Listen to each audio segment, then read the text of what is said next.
음, 기출문제는 지금 91회 거 제가 나눠드렸었죠. 이론부터 해서 제가 그 설명을 갖다가 해보도록 할게요.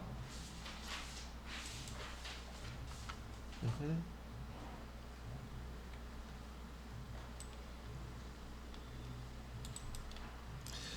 자, 91회 이론 문제 1번부터 보게 되면은 지난번에 94회에 이어서 이론 15문제인데 일단 여러분들이 공부는 물론 하시겠지만은요.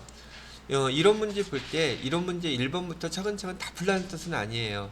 보편적으로 회계 2급이나 회계 1급 정도는 실기가 보편적으로 더 좀 수월하기 때문에 실기를 먼저 하긴 하는데 실기하다가 혹 연습이 부족해서 거기서 시간 걸리면 이론 문제 쉬운 것도 다 날릴 수 있단 말이죠. 그래서 독서하듯이 시험 보시게 되면은 차근히 1번 문제부터 15번 문제가 쭉 훑어보세요. 그리고 계정을 정확히 암기하고 있다면 답이 눈에 보이는 것들이 금방금방 있을 거예요. 그런 것부터 정확하게 먼저 쉬운 거부터 먼저 이론에 답을 체크해 놓고 그 다음에 실기하시라고 얘기해 드리는 거고요. 아시겠죠? 자, 그러면 91에서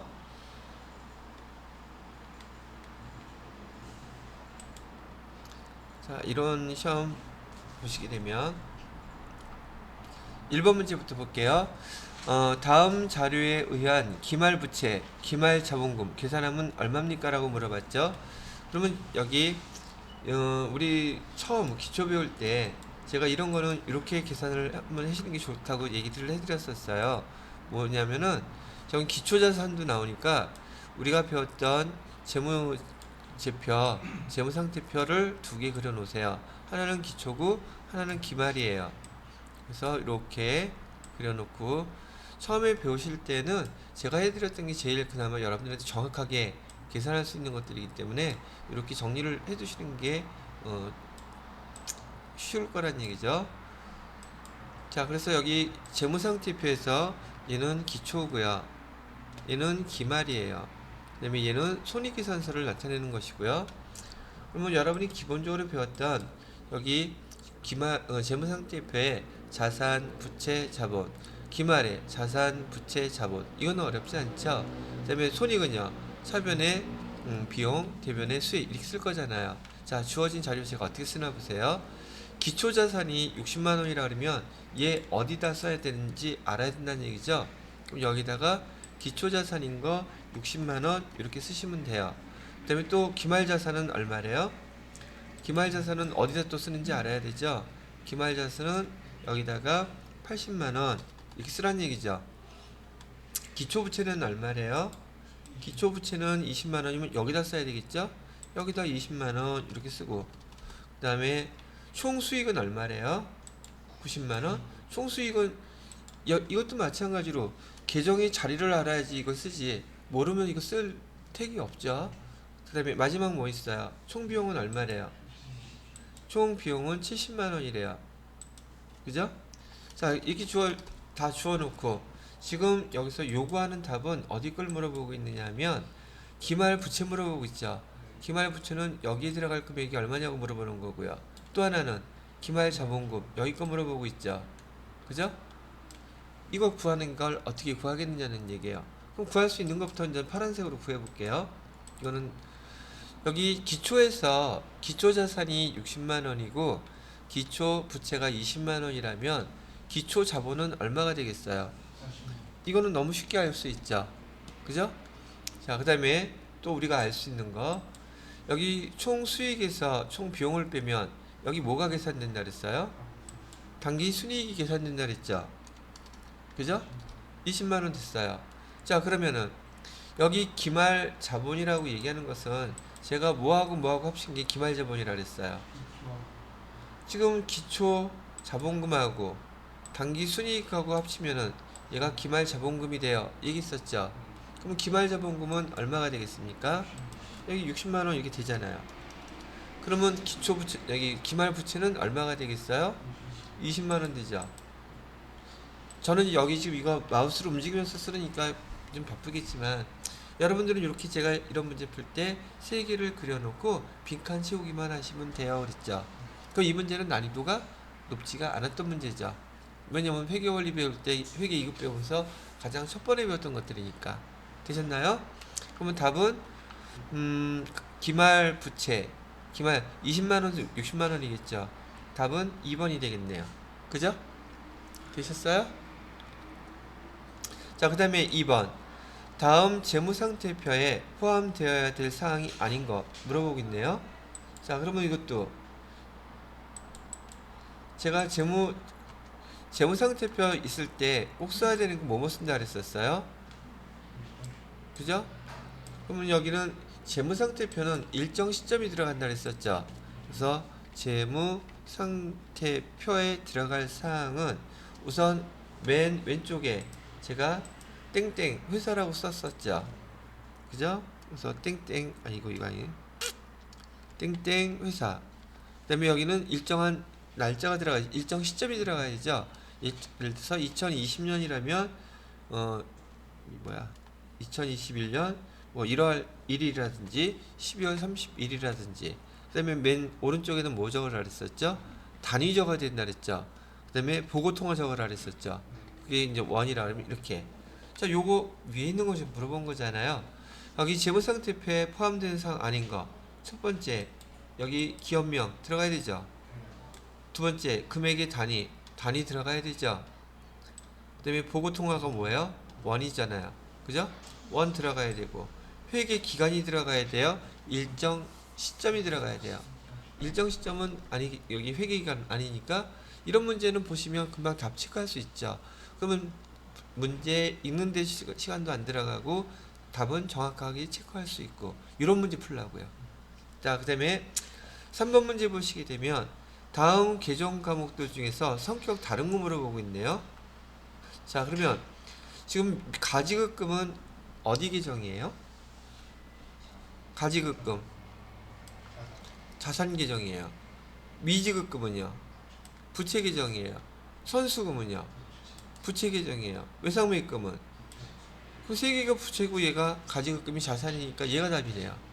이것도 계정만 알면 틀릴 리가 없는 문제들이잖아요. 그럼 순식간에 두 문제는 금방 맞췄겠죠. 그죠? 여러분들이 제가 그 회계 이거 배우시면서 계정 과목이 왜 그렇게 중요한지를 갖다가 많이 말씀을 드렸던 게 앞으로 공부 계속 하시고 또 자격증 취득하신 분들은 그거 반드시 외워야 돼요. 그 계정을 모르면 그 다음 설명을 알아들을 수가 없으니까요. 자, 됐어요.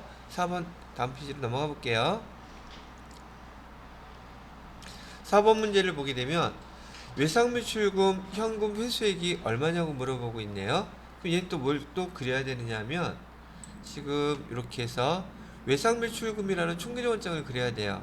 그래야지 틀리지 않고 정확하게 그 내용들을 갖다 파악하기가 쉬울 테니까. 그래서 제 회계 담당자들은 이 총계정원장 정확히 잘 볼 줄 알아야 돼요 그랬었잖아요. 그래서 외상 매출금 해놓고 외상 매출금의 차변은 무엇을 뜻합니까? 기중에 발생한 걸 뜻한다 그랬었죠. 또 여기 외상 매출금은 전기 2월 자산 계정이니까 전기 2월은 위에 오겠죠. 그 다음에 여기는 회수액이 오겠죠. 그 다음에 이렇게 또 해놓고 여기는 자산 계정 마감할 때 차기 오는 자리죠. 그죠? 자, 한번 그대로 또 써볼게요. 여기서 주어진 자료로 외상 매출금의 기초 잔액은 500만 원이었대요. 그럼 기초 잔액 어디다 써요? 여기다가 차변에다가 이렇게 500만 원 쓰셔야 되잖아요. 그죠? 두 번째, 단기에 발생한 외상 매출금은 얼마래요?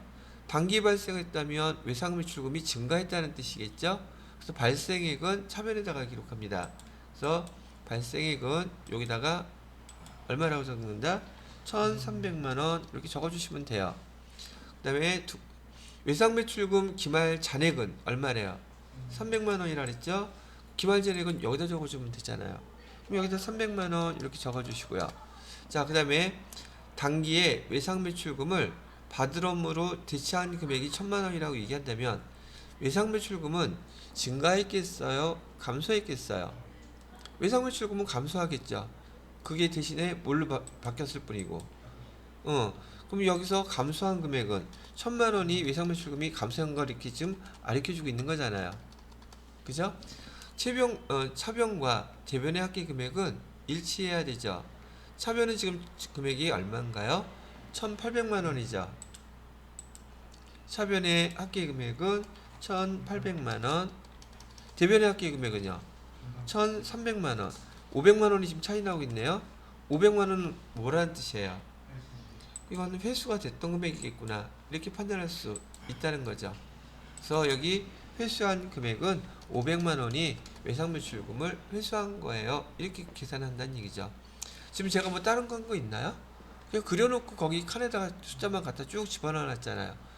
여러분이 회계 2급이나 1급도 마찬가지지만 계정만 이해하시면 문제를 갖다가 그렇게 어렵게 낼 필요가 없더란 얘기예요. 근데 이것도 어려워. 왜? 계정을 갖다 구분 못하면 또 어렵죠. 그래서 여러분들 회계 2급에서부터도 계정이 그만큼 중요하다는 걸 제가 많이 강조할 수밖에 없는 이유랍니다. 자, 밑에 이제 5번도 한번 풀어볼까요? 자, 5번 문제는 결산 결과 당기순이익이 지금 50만 원이 발생했대요. 당기순이익은 50만 원이 발생하였으나 기말정리사항은 다음과 같이 누락됐대요. 그러니까 누락됐을 때 당기순이익은 얼마가 돼요? 라고 물어봤잖아요. 자, 첫 번째 거 한번 볼게요. 임대료 미수분이라고 그랬죠. 임대료 미수분은 지금 우리 결산이에요. 이거 결산 정리사항. 돈을 받았다는 뜻이에요. 못 받았다는 뜻이에요. 그럼 얘는 선불이에요, 후불이에요? 돈을 못 받았으니까 후불이라는 뜻이잖아요, 지금. 그죠? 제가 후불이면 손익의 예상이라고 그랬었고, 손익의 예상이면 계정 2개밖에 못 쓴다 그랬죠. 근데 벌써 가르쳐주고 있잖아, 미수라고. 근데 미수는 지금 비용 얘기하고 있어요, 수익 얘기하고 있어요. 그럼 미수 수익 써야겠구나. 딱 나오잖아. 그럼 미수 수익은 차변에 써요, 대변에 써요? 미수금이 자산 계정이니까 미수 수익은 차변에 써야 되겠죠. 그죠? 그래서 여기다가 첫 번째 분기는 차변에다가 이게 손익의 예상 문제니까 미수 수익 쓰고 5만원. 5만원 뭘 못 받은 거예요? 대변에다가는 이자 못 받은 거잖아요. 이자 수익 못 받았다는 얘기, 아니 쏘리, 이자가 아니라 뭐죠? 임대료 못 받았다는 뜻이잖아요. 5만원 이렇게 썼어요. 자, 봐요. 지금 누락되어 있던 이 분계를 이렇게 하게 되면, 그죠? 지금 여기 임대료는 수익 계정이죠. 그럼 당기순이익은 증가하겠습니까? 감소하겠습니까? 당연히 증가하겠죠. 그러면 여기다가 이렇게 플러스로 얼마 해놓으면 돼요? 그럼 5만원 먼저 여기다 플러스로 이렇게 해놓으세요. 됐죠? 자, 두 번째, 단기 차입금에 대한 이자 미지급액이래요. 미지급액이라면 얘는 손익의 예상이죠. 즉 후불, 돈 아직 안 줬다는 뜻이니까. 그럼 미지급, 얘는 지금 이자니까 미지급 비용이 되겠죠. 미지급 비용은 부채 계정이잖아요. 그럼 대변에다 써야 되겠죠. 대변에다 뭐라고 써요? 미지급 비용 얼마? 만원 이렇게 쓰고, 차변에는 뭘 돈 아직 안 준 거예요. 여기 이자라 그랬잖아요. 그럼 차변에 뭐라고 써요? 이자 비용 아직 안 준 거잖아요. 그죠? 얼마를 안 줬어요? 만원. 이렇게 쓰게 되면 지금 이자 비용이 들어가면 이익은 증가하겠습니까? 감소하겠습니까? 당연히 감소하죠. 그럼 여기다 뭐라고 써야 돼요? 마이너스 해가지고 만원. 이거 계산해주면 얼마냐고 물어본 거잖아요. 그죠? 그러면 얼마가 되겠어요? 54만원이 답이 되겠네요. 되셨어요? 그럼 지난번에 제가 손익의 이연 예상 써드렸던 거, 필요한 거 이렇게 문제가 나오니까, 그리고 얘는 결산 문제에서 빠질 수가 없는 문제랍니다. 여러분들이 복습하실 때 반드시 하셔야 되는 항목들이에요. 그러면 지난번에 설명해드렸던 거 유튜브에서 보고서는 꼭 복습하셔야겠죠? 다음에 이제 시험 응시하시는 분들은. 되셨나요? 자, 그러면 여기까지 먼저 설명해드리고, 여기 잠깐 멈춰놓은 다음에 계속 이어서 설명해드리도록 할게요.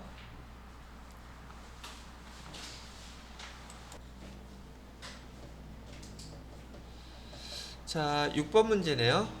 6번 문제를 딱 보아하니 다음 자료를 활용하여 기초상품 재고액을 바르게 계산한 것이라 했는데, 기초상품 재고액, 매출원가 이런 거 계산할 때에는 제가 이렇게 그려놓고서 시작하세요 라고 얘기해 드렸던 거 한번 떠올려 보세요. 매출 원가를 계산하거나 기말 상품 재고에 계산할 때에는 이렇게 상품 계정을 그려 놓으셔야 돼요. 상품 계정을 이렇게 그려 놓으시고, 자, 그 다음에 여기는 상품 계정이었었죠. 자, 매출원가 계산할 때 보통 기초 재고액에다가 단기 매입액 써볼까요?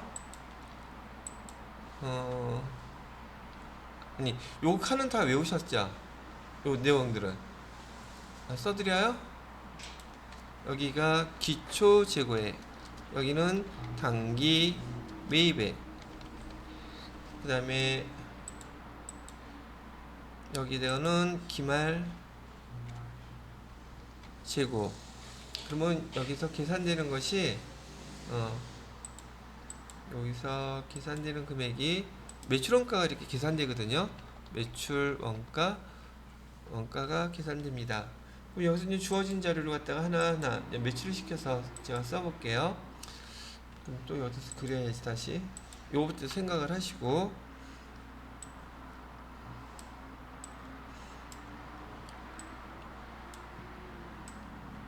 여기다는 숫자를 쓸게요. 주어진 자료대로. 지금 매출 원가는 54만원이라고 오히려 여기 문제이기 때문에 매출 원가를 미리 가르쳐 줬어요. 여기 금액이 얼마라고 가르쳐 줬냐면 54만원이라고 이렇게 가르쳐 준 거고요. 그 다음에 총 매출액은 지금 우리가 매출 원가를 구하는 목적이 매출 원가하고 상품 매출 이익을 알기 위해서 이걸 계산한다고 그랬었거든요. 그러다 보니까 이 문제하고 매출액에서 뭘 빼면, 매출 원가를 빼게 되면 뭐가 나온다 그랬었어요? 매출 총이익이 나온다는 거. 이거 손익구분을 암기하고 계셔야 돼요. 매출 총이익이 나온다고 되어 있는데, 여기서 지금 두 번째에서 총매출액을 알려줬어요. 그러면 제가 그때 설명해 드리면서 지금 여러분들이 여기 단기 매입액하고요, 여기 매출액은 제가 단기 매입액도 순 매입액으로 계산하셔야지 되고요. 여기 순 매입액, 그 다음에 매출액도 순 매출액을 계산해서 여기다 써 넣으셔야 된다고 얘기해 드렸었죠. 그러면 그 뜻은 무슨 말이에요? 이런 말이에요. 지금 여러분들이 여기 총 매출액이 나왔다면 총 매출액에서 매출 환입이라든지 매출 애누리, 매출 할인액은 빼야지만이 순 매출액이 돼요. 그래서 여기 그대로 또 써본다면 총 매출액에서, 총 매출액은 얼마인데 100만원인데 여기서 만약에 매출 환입 있나요? 매출 환입은 없죠. 매출 애누리만 있네요. 매출 애누리는 빼줘야 된다고 그랬죠. 얼마를 빼줘야 돼요? 10만원을 이렇게 빼주시게 되면 얘가 바로 순 매출액이 돼요. 그래서 순 매출액은 90만원이 되겠죠? 90만원. 그래서 이 순 매출액이 어디로 와야지 돼요? 여기 매출액에 90만원, 여기 이렇게 와야 된다는 얘기예요. 그 다음에 매출원가는 지금 얼마라고 가르쳐 주고 있어요? 지금 54만원이라고 알려줬죠? 54만원 이렇게 해주시고요. 그러면 매출 총이익은 얼마가 되겠습니까? 46만원 되겠죠? 그래서 40이 36만원인가? 36만원이 매출 총이익이 되는데, 얘는 지금 뭘 물어봤어요? 기말재고액 물어봤죠? 지금 나온 숫자 갖고 제가 하나하나 다 넣어보는 거예요. 그 다음에 두 번째는 뭘 써야지 돼요? 여기 보시게 되면 매출 애누리까지는 계산이 됐죠. 그 다음에 여기 단기 매입액, 단기 매입액도 방법은 똑같습니다. 단기 매입액, 순매입액이 계산돼야 되기 때문에 지금 총 매입액은 얼마라고 가르쳐 주고 있어요? 총 매입액은 55만원 이렇게 가르쳐 주고 있고, 매입과 관련된 건 또 뭐 있어요? 총 매입액이 55만원이라면 매입 환출 반품이죠. 매입 애누리, 매입 할인 빼야 되죠. 근데 한 가지는 더 해줘야 돼. 뭘 더 해줘야 되죠? 상품을 사오면서 부대 비용 발생한 건 있다면 더 해줘야지 돼요. 그러면 여기 매입 할인밖에 없잖아요 지금, 그죠? 그래서 여기서 매입 할인됐다고 하니까 매입 할인액은 얼마래요? 5만원이라 그랬죠. 이걸 빼주면 순 매입액은 얼마가 된다는 뜻? 50만원이 된다는 뜻이죠. 그래서 순 매입액은 50만원이라고 써주세요. 이렇게 돼 있는 거잖아요. 그러면 여기다가 여러분은 순 매입액 얼마라고 써주시면 돼요? 여기 지금 계산된 50만원 이렇게 써주시면 되겠죠. 자, 마지막 뭐가 남아있어요? 기말상품 재고액 있죠. 기초가 아니라 기말을 물어봤군요. 뭐 이것도 어려워. 여기 기말상품 재고액은 이 자리잖아요. 그죠? 여기 금액이 얼마라고요? 12만원 이렇게 쓰시면 금액이 6만원에서 50만원 빼면 기초재고액은 얼마였겠습니까? 지금 그거 물어본 거잖아요. 그죠? 얼마가 돼요? 16만원. 얘가 이렇게 답이 된다는 얘기죠. 근데 하나 주의해야 될 게 있어요. 이 문제를 봐서 지금 이런 걸 물어본다는 거 제가 이렇게 설명을 해드리니까 이게 되게 복잡한 거라고 생각하시는데 복잡하지는 않지만 계산이 시간이 좀 걸리겠죠. 이런 문제는 바로 푸는 게 좋겠다, 좀 남겨놓는 게 좋겠다. 이런 거는 실기 다 끝나고 나서 그때 쓰는 게 좋아요. 문제가 좀 시간이 걸리는 거 지금 이렇게 계산해 보니까. 물론 좀 여러 번 이런 문제가 이런 식으로 나온다는 걸 알게 되면 이 세트 내용만 알면 이건 되게 간단한 문제예요. 금방금방 그려갖고 풀 수 있는 문제. 1분 안에 물론 풀 수 있고요. 근데 이게 여러 가지를 알아야 되죠. 여기서 하나라도 펑크 나면 이건 못 맞춰요. 그 위험성이 좀 있죠. 시간을 언제 쓰는 게 좋겠다, 나중에 쓰는 게 좋겠다, 그렇게 작전을 짜는 거예요. 문제 형태만 딱 보고서. 아시겠죠? 자, 그 다음에 7번 문제도 볼게요. 다음은 사용하던 업무용, 사용 목적으로 업무용 차량이라고 하면은 얘는 지금 무슨 뭐겠어요? 유형자산 얘기하는 거잖아. 유형자산은 사용 목적이고 업무용이라고도 얘기도 하고 영업용이라고도 얘기한다 그랬었죠. 얘는 유형자산을 얘기하는 것이고, 제가 여기 유형자산의 처분과 관련됐을 때는 반드시 제가 요 모양으로 만들어 놓고 그거 계산하셔야 돼요 얘기 드렸었죠. 어떤 모양이에요? 취득원가는 지금 얼마라고 나와 있어요? 취득원가 얼마? 2,500. 자, 우선 취득원가 적어 주셔야 되고요. 그 다음에 뭐 빼주라 그랬어요? 감가, 상가, 누계액 빼줘야 되죠. 감가, 상가, 누계액은 얼마래요? 1,400만원 이렇게 해주시고, 그럼 얘 차감된 금액을 우리 뭐라고 불렀죠? 장부가액. 장부가액은 얼마입니까? 1,100만원이 되겠죠? 그럼 이건 무슨 뜻이에요? 지금 우리가 이 차량을 2,500만원 주고 샀는데 지금 몇 년 동안 사용하다 보니까 그 차의 값이 1,400만원치 감소가 됐더라, 이런 결과죠. 그래서 우리가 내부적으로 판단하기에 여기 그 차량 운반구의 값은 얼마라고 지금 보고 있다는 얘기예요. 1,100만원으로 보고 있다는 얘기죠. 근데 얘를 갖다가 얼마에 지금 처분하고 있대요? 1,000만원에 처분하고 있다 그러죠. 그럼 우리는 1,000만원, 1,100만원짜리라고 생각했는데 지금 얘 1,000만원에 매각을 한다면 얘 지금 얼마가 손해라는 뜻이에요? 100만원은 우리가 지금 손해를 보겠구나, 이렇게 판단한다는 뜻이죠. 그럼 이 100만원은 뭐라고 부르기로 했어요? 유형 자산 처분 손실이라고 딱 생각하기로 했었죠. 그죠? 이 내용을 이렇게 정리하는 게 어려워요? 지금 한 것처럼 연습하셔야 돼요. 이거 어려운 내용이 아니라 연습해보지 않으면 이거 기억 안 나요. 그죠? 자, 그래서 한번 이거 갖고 지금 여러분들한테 회계 처리하는 문제 나왔어요? 아니잖아요. 이 회계 처리는 언제 나오냐면 여러분 실기 입력할 때 그때 분기하는 게 나와요. 그래서 요것대로 분기하는 것도 연습을 해 두셔야 됩니다 라고 얘기했던 거고요. 그러면 요것도 분기까지 다 한번 처리를 해 드려 볼게요. 차량 운반구라는 유형자산은 벌써 팔렸죠. 그럼 자산이 팔렸으면 차변에 써야 되겠어요? 대변에 써야 되겠어요? 제가 무조건 이거 팔린 거는 1번이라 그랬죠. 그래서 대변에다가 차량 운반구 해서 얼마? 2,500만원짜리 이렇게 팔린 거 그대로 쓰시라 그랬었죠. 근데 두 번째는 차량 운반구가 팔렸으니 여기 감가상각 누계액도 더 이상 남아있을 필요 없잖아요. 그래서 차변에다가 감가상각 누계액 금액은 얼마? 1,400만 원 이렇게 써주시면 요 차변과 대변의 차익이 장부가액이니 장부가액은 별도로 회계 처리할 필요가 없다 그랬어요. 자, 그리고 요 100만 원 아니 1,000만 원 1,000만 원 이거 지금 받았어요? 못 받았어요? 외상이라고 했죠? 그럼 우리가 받은 돈 또는 받을 돈 차변에다 써주라 그랬죠? 그럼 얘 계정 뭐라고 써야 돼요? 외상 매출금 써야 돼요? 미수금 써야 되죠? 그래서 시험 문제 잘 난다 그랬어요. 그래서 얘는 미수금 얼마? 1,000만 원 이렇게 써주시고, 그럼 차변과 대변의 합계 금액이 얼마가 차이 나요? 100만 원 차이 나는 거 뭐라고 쓰기로 했었죠? 유형 자산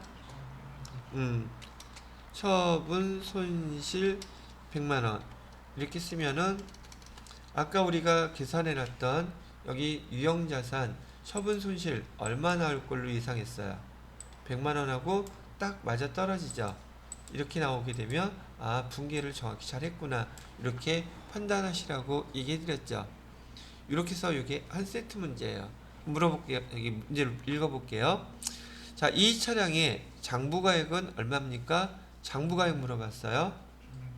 장부가액은 여기 써놓은 거 얘죠. 답 맞아요? 틀려요? 틀리죠. 두 번째, 매각대금 1,000만 원은 처리 계정은 미수금이다. 지금 여기 미수금으로 처리했죠. 그죠?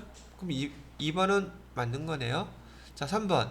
감가상각 누계액 1,400만 원은 이전에 비용 처리되었다. 감가상각 누계액이라는 것은 차변에 감가상각비로 계속 처리되고 얘는 누계만 남아있는 거죠. 그럼 또 물어볼게요. 감가상각 누계액은 무슨 계정이에요? 자산 계정이라고 가르쳐줬죠? 그런데 자산을 차감하기 때문에 자기 자리는 대변이 자기 자리고 지금 이렇게 없애줄 때 그래서 감가상각 누계액이 차변에 와 있는 거예요. 그렇죠? 그럼 3번도 맞는 얘기고 4번 이 차량의 매각으로 100만 원의 유형자산 처분 손실이 발생했다. 발생했죠. 이거 분계 안 하더라도 이 문제만 갖고서는 가도 요 내용만 갖고서 문제는 다 풀 수 있었던 내용들이죠. 이해되셨어요? 요거 자주 복습하셔야 됩니다. 자, 그 다음에 8번 문제 볼게요. 다음과 같은 비유동자산들의 특징을 바르게 설명한 것은 무엇입니까? 라고 그러는데 토지, 건물, 비품, 차량 운반구, 기기장치 구축물 우리 외웠던 거 순서도 똑같네? 이거 뭐 설명한 거죠? 유형자산 설명한 거죠. 자, 그러면 유형자산은 유동이에요? 비유동이에요? 여기 문제에서도 아예 비유동이라고 알려졌죠. 비유동이라는 뜻은 1년 이내에 사용한다, 1년 이상을 사용한다. 그러니까 1년 이상 장기간 사용 가능한 자산이라 그랬죠. 두 번째, 목적이 뭐예요? 얘는 유형자산의 목적은 사용 목적. 판매 목적인 것은 뭐라고 우리 얘기했었을까요? 판매 목적 뭐예요? 재고자산 얘기하는 거죠.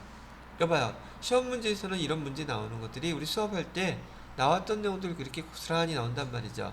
그러니까 제가 설명했던 그 개정이 우리 좀 시작하면서 얼마나 중요하다는 거 다시 자꾸만 느껴지죠. 여기 회계 2급인데도 이렇게 나와요. 회계 1급에는 안 나올까? 걔는 세무 1급까지 다 나오는 것들입니다. 자, 그 다음에 밑에 유형자산이니까 물리적 형태가 있겠습니까? 없겠습니까? 유형자산은 물리적 형태, 모양을 갖고 있죠. 그래서 답은 판매 목적이 자산일 것이고요. 자, 요거 지워도 되죠? 그 다음에 여기 4번 타인에 대한 임대 또는 자체적으로 사용할 여기 사용의 목적이 나와 있잖아요. 사용 목적이죠. 임대에도 사용 목적을 사용하는 거니까. 그래서 틀린 답은 2번이 되겠네요. 되셨나요? 지금 여기 나오는 문제들이 여러분들한테 가장 기본적인 문제들을 거의 낸다고 보시면 돼요. 자, 이번에는 무엇을 설명할까요? 9번 문제 볼까요? 다음 중 재고자산 얘기 나와 있네요. 매입 원가에 가산, 부대비용 물어보고 있는 거죠.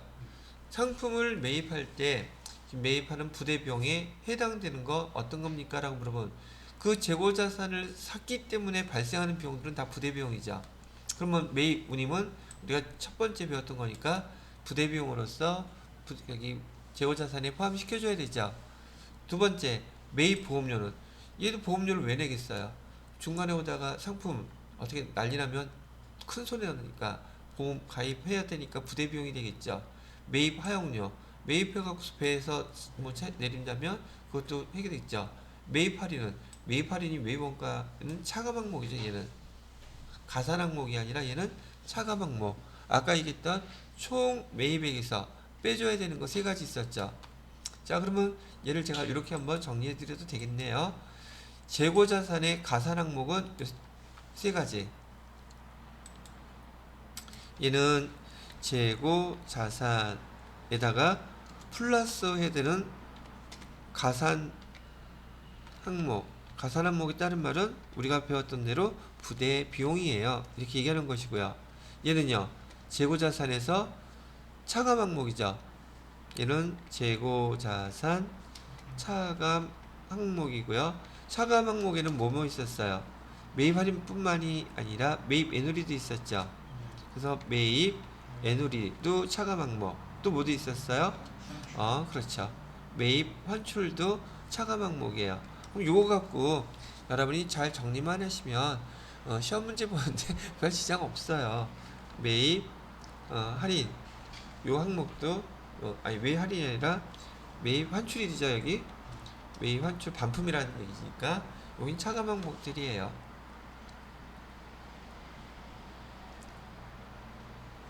되셨나요?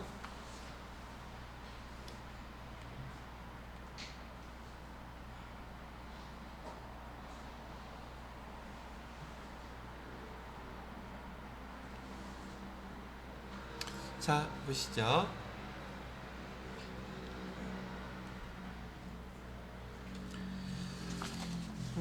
자, 지금 이 문제, 10번 문제도 우리 손익의 이연에 관련된 문제거든요. 근데 요건 말을 제가 설명할 때, 설명을 할 테니까 잘 이해를 해보세요.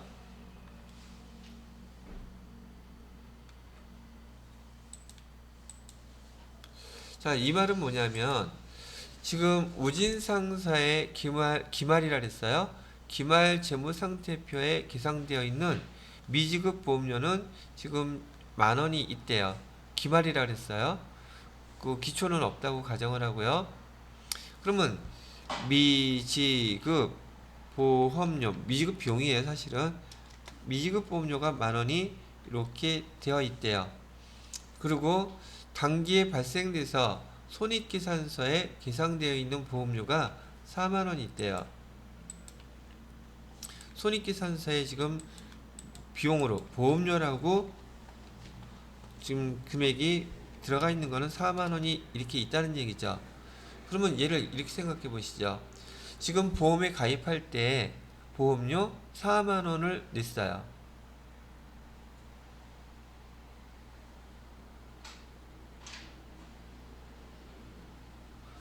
그러면 일단 비용은 지금 40,000원이 발생한 거란 뜻이죠. 근데 기말에 12월 31일 날짜로 12월 31일 날짜로 미지급 보험료가 있었다면 미지급 보험료는 차변에 기록이 된 것인가요? 대변에 기록이 된 것인가요? 대변에 기록된 거죠. 그러면 얘는 분계로 따진다면 여기 대변에다가 대변에다가 미지급 보험료 이렇게 써놓고서는 10,000원 이렇게 썼다는 의미잖아요. 그럼 차변에다가는 뭐라고 썼겠어요? 뭘 미지급했다는 뜻이에요? 보험료 미지급했다는 뜻이겠죠. 차변에 보험료 얼마 10,000원을 이렇게 미지급했다고 지금 써놓은 거잖아요. 그죠? 그러면 보험료는 올해 실제로 얼마가 발생했더라는 얘기인가요? 근데 여기 뭐라 그랬어?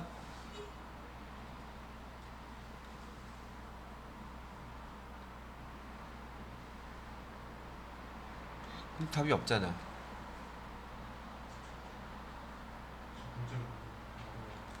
응. 말귀를 못 알아. 나도 말귀 못 알아듣네.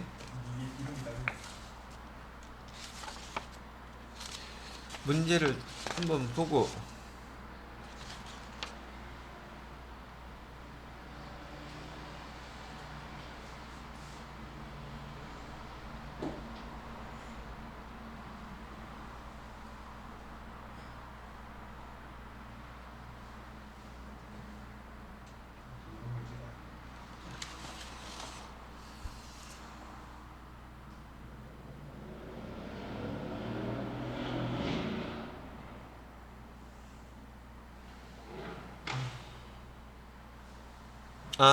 죄송.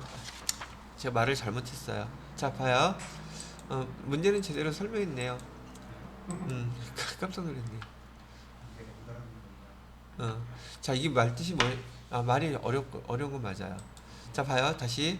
지금 손익계산서상에 이게 기말에 손익계산서에 지금 4만 원이 기록되어 있다는 건 합계액이겠죠. 그죠? 그러면 얘까지 포함돼서 지금 3만 원까지 발생을 했던 보험료, 비용으로 발생한 보험료 다 합친 금액이 얼마란 뜻이에요? 그렇죠. 3만 원이 더 있었겠죠, 이렇게.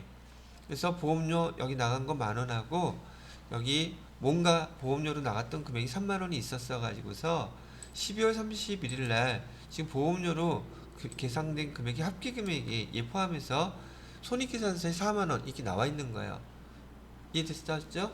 근데 지금 저는 보험료 비용을 계산했는데 여기 문제는 뭐냐면 단기에 지급한 거 물어봤어요. 지급한 보험료.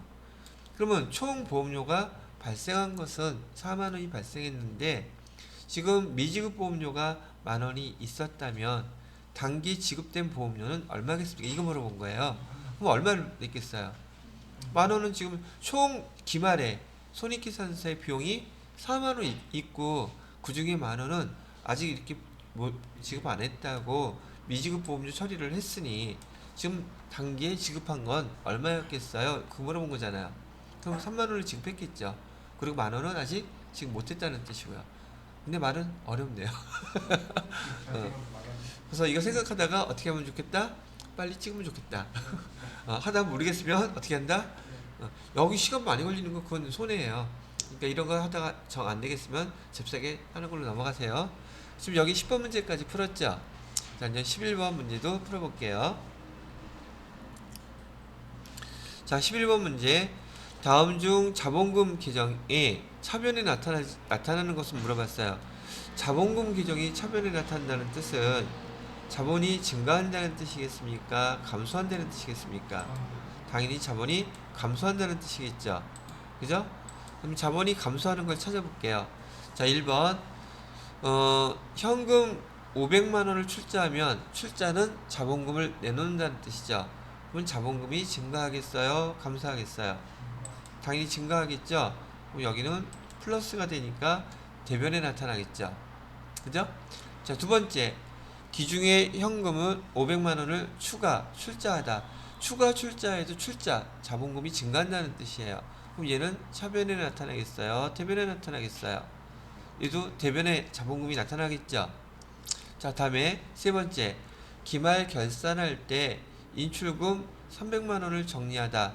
그럼 인출금을 정리했으면 인출금은 차변에 있던 거니까 대변으로 오면서 차변에 뭐가 생기겠어요? 자본금이 감소하겠죠. 그러면 얘는 자본금이 차변에 나타나겠죠. 마이너스. 결산할 때 당기순이익 30만 원을 자본금 계정으로 대체하면 이거 기억나요? 차변에 대변에 자본금 당기순이익이 자본 계정으로 가면 자본금은 증가합니까? 감소합니까? 당연히 증가하죠. 얘도 증가하는 거니까 플러스. 답은 뭐예요? 인출금이죠. 예. 요 계정 분기 다시 해봐드려요? 괜찮아요? 민경 씨가 물어보면 자, 이거는 어떤 거냐면 뜻이었었냐면 지금 여기 출자부터 해볼게요. 지금 500만 원을 출자하여 자본을 영업을 개시하다 그러면 회사 입장에서 차변에 현금은 들어오는 거죠. 500만 원이 이렇게 들어왔을 거예요.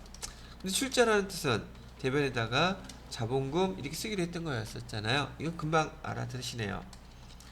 그럼 두 번째 거 기중에 현금 500만 원 추가 출자했대요. 현금은 들어왔어요? 나갔어요?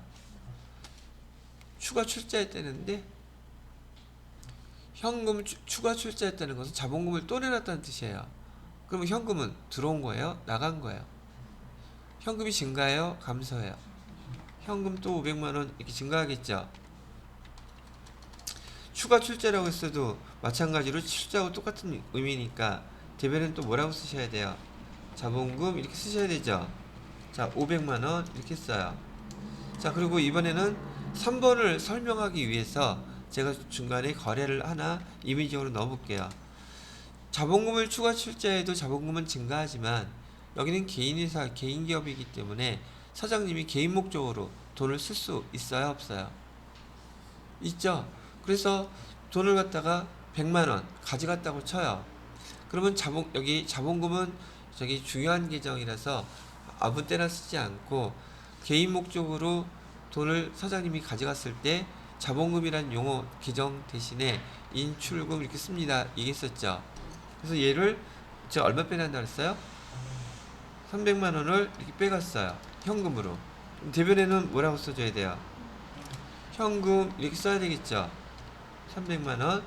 그리고 이 인출금은 임시계정이므로 12월 30일이 되면 반드시 정리해줘야 된다 그랬죠. 어떻게 정리해준다 그랬어요? 인출금을 대변으로 빼주면서 그만큼 자본금 증가시키라, 차감하라 그랬었죠. 그래서 차변에 자본금으로 대체해주면서 300만원, 대변에 인출금도 없애줘야 되겠죠. 인출금 300만원 이렇게 없애주면 지금 문제에서 얘기했던 기말의 인출금을 정리하다라고 하는 내용이 개인적으로 가져갔던 인출금을 이렇게 해서 상계시켜서 없애는 요 작업을 얘기하는 거란 얘기예요. 그럼 차변에 인출금 원래는 자본금이 그때그때 감소하는 건데 1년 동안 모았다가 한꺼번에 다 없애버린단 말이죠. 이해되셨죠? 이 3번. 그러니까 자본금이 여기 차변에 나타났죠. 그래서 자본금 계정이 차변에 나타나는 것은 여기 인출금 계정이다. 되셨나요? 자, 그 다음에 12번 문제도 봐요. 다음 중 비용의 이연 계정. 자, 이런 것도 어떻게 나온단 말이에요. 비용, 자, 봐요. 제가 설명해 드릴 때는 손익의 이연이라고 했었죠. 그죠? 비용의 이연이면은 일단 이연자가 들어갔으면 선자 들어가는 계정밖에 쓸 수가 없다 그랬어요. 그랬죠? 그러면 여기 선자 들어간 계정 몇 개밖에 없어요? 2개밖에 없죠? 근데 수익이래요? 비용이래요? 그럼 이게 답이네. 중요하죠? 중요해, 안 중요해요? 이것만 알아도 이게 풀릴 수 있는 문제가 이렇게 나온단 말이죠. 자, 13번, 자랑 한번 하고 가야 되는데. 문제에서 나오는 것들 이렇게 보셨으면 제가 해드렸던 거 나중에 저기 유튜브라도 꼭 복습하세요. 그만큼 중요한 거 제가 정리해드린 것들이니까. 자, 13번. 이 결합관계 용어를 또 모르는 분 있어. 결합관계는 여기처럼 예제에도 나왔죠. 자, 그 거래 판료소에 의해서 표현을 해보라는 얘기예요. 그러면 자산이 증가하면서 자산이 감소하는 거래는 무지하게 많다 그랬어요. 그죠? 현금 주고 사는 것들 대부분 다라 그랬죠. 자, 그럼 한 번씩 해볼게요. 자, 거래처 경조사비로 거래처의 경조사비는 뭐겠어요? 접대비죠. 그럼 여기는 지금 비용이나 수익 계정이 있어요, 없어요? 없죠. 그럼 이거는 일고에 가치도 없죠. 해당되는 사항 없으니까 2번 보통예금 5천만 원을 출자했다면 보통예금은 증가했겠지만 자본금이 증가하죠. 그럼 여기 자산이 아니니까 얘도 해당 사항 없겠죠. 세 번째, 사무실 임차보증금 보통예금에서 지급했다면 임차보증금은 뭐예요? 자산이죠. 그죠? 기타 비유동자산이죠. 자산은 증가하겠죠. 보통예금에서 지급했다면 보통예금은 감소하겠죠. 그럼 얘가 답이네요. 그죠? 그 다음에 네 번째, 사무실에서 사용 목적이라면 컴퓨터 계정 뭐라고 써야 되겠어요? 비품이죠. 그럼 비품은 자산이니까 자산이 증가하는 건 얘는 맞죠. 근데 신용카드로 결제했대요. 그럼 얘는 계정 뭐라고 쓰셔야 돼요? 미지급금, 부채가 증가한 거죠. 여기서 안 맞죠. 그래서 3번이 답이 된다는 얘기예요. 되셨나요? 자, 그 다음 거래는 14번 거래네요. 다음 거래와 관련이 있는 계정 과목이 뭘까요? 자, 여기 계정 과목 기말, 현재 기말이라 그랬어요. 미국 하이사의 외상 매출권, 이건 외화 매출 채권이네요. 그죠? $1,000에 대해서 외화를 평가했다 그랬어요. 지금 여기 날짜가 몇 월 달이에요? 12월 달이죠. 그러면 환율과 관련된 거 계정 제가 긴 거 쓰세요 그랬죠. 긴 거 어떤 거 있어요? 요거 아니면 요거밖에 없죠. 그래 안 그래요? 근데 여기 환율을 봐요. 매출할 때는 1,300원이었는데 지금 여기 매출이에요. 지금 평가할 때는 1,000원이에요.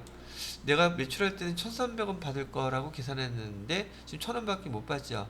이익이에요, 손해예요? 1,000달러 계산할 필요 있어요, 없어요? 그럼 여기 어떤 거겠어요? 이거네 다. 그죠? 아 이것도 되게 쉽잖아. 나만 쉬워요? 자, 그 다음에 15번.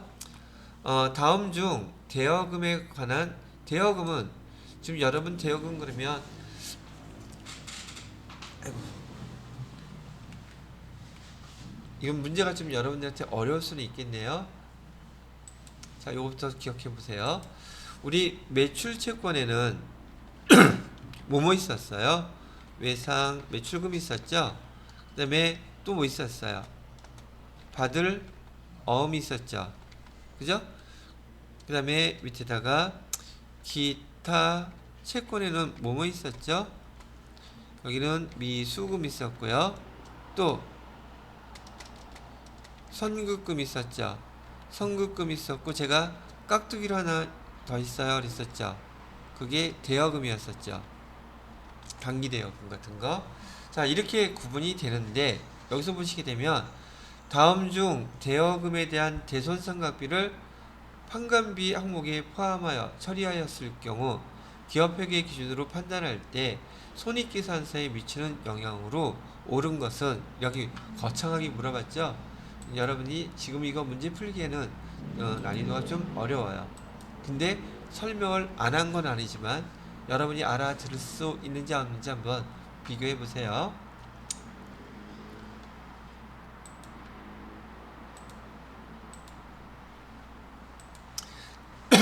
기타 매출, 그러니까 매출 채권을 못 받게 되면 대손충당금이 없다고 했을 때 계정은 뭘로 써야 됩니까? 자, 외상매출금 지금 10만원 못 받게 됐어요. 그럼 대변으로 못 받게 됐으니까 외상매출금 써줘야 되죠. 차변에는 뭐라고 써야 되죠? 대손충당금이 없어요. 대손상각비 써야 되죠. 매출채권과 관련된 비용 처리를 한 거기 때문에 얘는 판관비에 속해요. 얘기했던 거 기억나요? 안 나요? 대손상각비하고 감가상각비는 대표적인 판관비예요. 됐나요? 거기에 반해서 지금 여기 밑에 나와 있는 기타 채권은요. 기타 채권은 영업과 관련이 있어요? 없어요? 기타 채권은 우리 상품과 판매와 관계 없는 거였었죠. 그래서 미수금은 우리 상품 이외의 것을 팔고 돈 받을 거 있을 때 미수금이라 그랬었잖아요. 그 다음에 대여금도 마찬가지로 우리가 돈 빌려주는 걸 업으로 하는 회사는 아니란 말이에요. 그죠? 근데 이런 것들도 돈을 빌려줬다가 또는 저기 돈 받을 게 있다가 얘를 못 받게 되면 우리도 대손 처리해야 되겠죠. 그때 대손 처리 계정 이름이 뭐냐고요. 여기 기타 채권이기 때문에 대손 상각비는 맞는데 얘는 기타의 대손 상각비라고 써요. 그죠? 여기 지금 기타라고 써놨잖아. 그래서 기타의 대손상각비라고 쓰는데 기타 채권 자체가 영업과 관련이 있어요? 없어요? 없다 그랬죠? 그럼 이 비용은, 비용인지는 알겠죠? 영업과 관련이 없는 영업 외 비용이 되겠죠? 이해되심 안 되심? 자, 그래서 얘를 갖다가 우리가 배웠던 손익구분에다가 비교를 해볼게요. 매출액에서 매출 원가를 빼면 이것이 몇 번 나와요? 매출 총이익 나오고, 매출 총이익에서 뭐는 빼줘요? 판관비를 빼주게 되면 영업이익 나온다 그랬었죠? 영업이익. 영업이익에서 뭘 빼주면 영업의 수익은 더해주고 이거 칸이 안 돼서 영업 외 비용만 뺄게요. 비용을 빼주게 되면 법인세 차감전 순손익 나온다 그랬었죠. 근데 여기서 지금 물어보는 거는 대여금에 대한 대손상각비를 판관비 항목에 포함하여 처리했다면 지금 여기 이거 얘기하는 거잖아요. 그리고 이 계정이 원래는 어디를 들어가야지 돼요? 영업의 비용인 여기에 들어가서 영업이익에 영향을 미치면 안 되죠. 근데 이게 지금 어디 들어갔대요? 지금 여기 판관비 들어갔다잖아요. 그러면 영업이익에 영향을 미치겠죠. 그죠? 요 기준을 보고서 여기서 여기 답을 골라보자고요. 1번 영업이익은 과소계상되었으나 영업이익이 과소계상됐다고 나와있죠. 여기 비용이 판관비에 들어갔으니 비용이 증가하겠죠. 그럼 영업이익은 과소계상되겠죠. 그래요? 그러면 당기순이익도 줄줄이 다 금액이 감소하겠죠. 아니 영업이익이 과소계상되는데 당기순이익이 변함없을 수가 있을까? 여기 들어갔다면? 아니겠죠? 이해가 어떻게 했든 간에 뜻은 알아듣겠어요?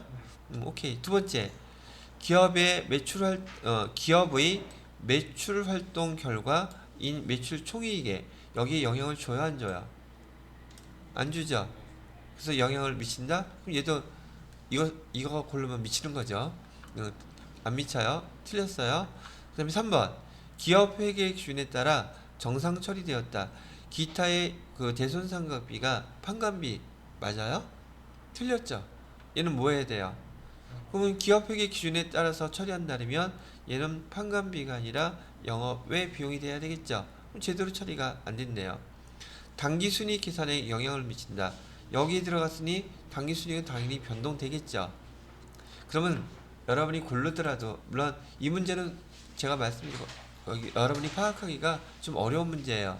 여기 매출 채권의 그 대손상각비 비용 처리하는 것과 기타 채권의 기타의 대손상각비가 영업의 비용이라는 이것부터 먼저 알아야 되고 손익계산서도 암기가 되어 있어야 되고 그래서 여기 미치는 영향이 어떻게든지 이렇게 구분을 해야 되는데 여러분이 지금 48시간 배워서 이거 하기에는 조금 힘이 드니까 쉽게 하는 방법 어떻게 하면 되겠어요?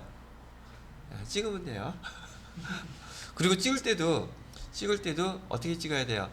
정답을 써놓고서는 많이 비어있는 자리 일렬로 찍으세요. 왔다 갔다 하면 다 틀려요. 아시겠죠? 저 그래서 지난번에 붙었다 그랬잖아. 필구씨는 안 그랬나? 안 그랬어? 답사이로 막 가잖아 그러면. 하여튼 제가 말씀드린 대로 저기 지금 문제에서도 얼추 보니까 대여섯 문제 정도는 금방 맞출 수 있는 문제들이 나왔죠. 어려운 걸 먼저 기억하지 마시고요. 쉬운 거 먼저 푸세요. 그리고 그 답 쓴 다음에 모르겠는 거 이건 같은 거 한번 척해놓고 그냥 일렬로 쭉 찍으세요. 아시겠죠?